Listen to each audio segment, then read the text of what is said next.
Bonsoir Maya. Bonsoir. Nous sommes à 41 jours du coup d'envoi de la Coupe du monde de football masculin qui se tiendra au Mexique, au Canada et aux États-Unis. 48 nations sont qualifiées, dont l'Iran. Sauf qu'une rumeur circule sur les réseaux sociaux. Washington leur aurait interdit de participer. Est-ce que c'est vrai ?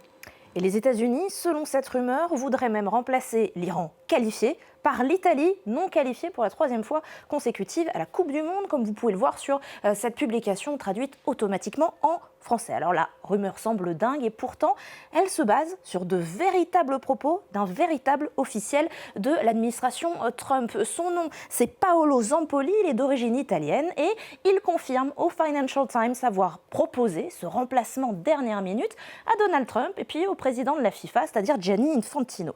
L'idée a même lancé un véritable branle-bas de combat auprès des fans de la Squadra Azzurra qui dit que l'équipe est mal préparée, qu'ils n'ont pas d'entraîneur, qu'ils n'ont pas de chef de la fédération et ils ont peur que tout le monde les déteste comme si, je cite, ils étaient la France. La proposition est même allée jusqu'aux autorités sportives italiennes qui ont répondu par la négative. Selon eux, ce n'est ni possible ni approprié. Je cite, la qualification ne s'obtient que sur le terrain.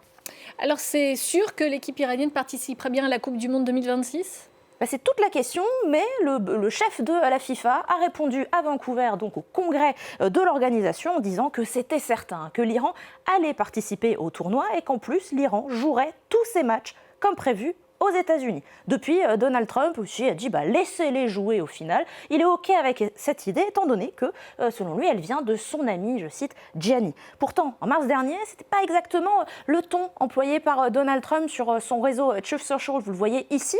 Il dit que l'équipe iranienne est la bienvenue, bien sûr, mais que ses membres ne devraient pas venir pour leur vie et leur sécurité. C'est un accueil en demi-teinte qui a été confirmé il y a quelques jours au sein de la Maison-Blanche.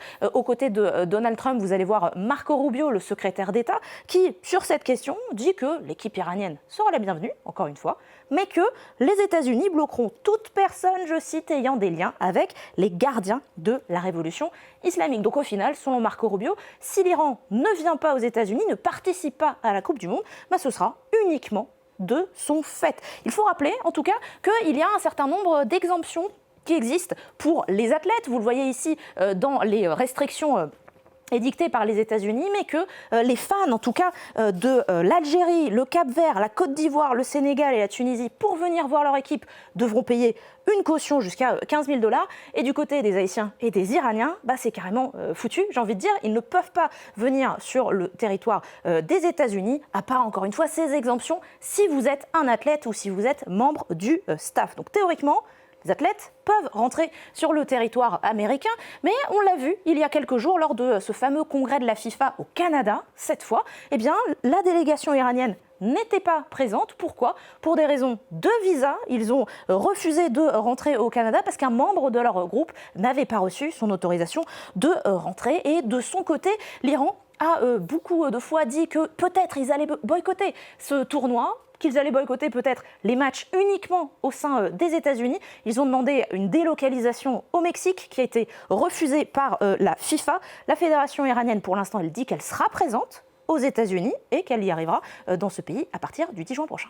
Alors, il peut encore se passer beaucoup de choses d'ici le mois de juin. Parmi les scénarios qu'on peut envisager, est-ce qu'une exclusion d'ici le match d'ouverture peut être envisagée ou bien carrément un refus de participer de la part de l'Iran ? Alors qu'un pays qualifié ne participe finalement pas à une Coupe du monde, c'est déjà arrivé par le passé. Vous les voyez, ces différentes raisons jusqu'en 1950.